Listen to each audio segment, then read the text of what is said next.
The coroner, Mrs. Louise Hunt, has heard the final submissions in order to make a decision on whether to open an inquest into the pub bombings of 1974. Well, at the hearing, she spoke of a significant piece of information which she says raises concerns regarding an advanced warning of the attacks. Well, the barrister representing West Midlands Police said there is no evidence to support any conspiracy that there were advanced notifications of the bombings. Well, 21 people were killed and 182 injured when the two explosive devices were detonated at two pubs in the city. They were the Mulberry Bush and the Tavern in the town. A further device failed to detonate. That was outside a bank in Hagley Road.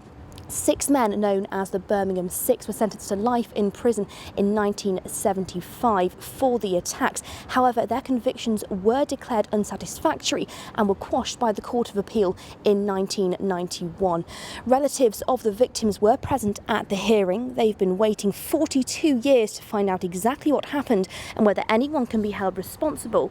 Of those present was Julie Hambleton. Her sister Maxine was killed in the bombings. Obviously, happy that we've got this far.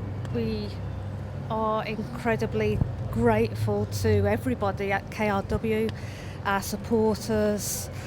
The families just are getting stronger with the support, and the senior coroner, Mrs. Louise Hunt, has thankfully kept to her decision date of June 1st, and we couldn't be happy about that. We were hoping that it wouldn't be dragged out any longer, and this isn't going to be dragged out any longer, and we truly believe that she has sufficient reasons now to resume the inquest. All we want is truth, justice and accountability for 21 people who were murdered in cold blood and who are not here to fight for justice themselves.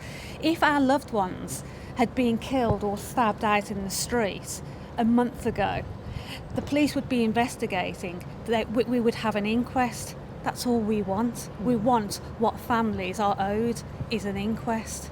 The hearing has been adjourned until the 1st of June. It's on that day when we will hear whether or not there will be an inquest into what happened that day in 1974 in Birmingham. Lois Swinton for Big News at the Civic Suite in Solihull.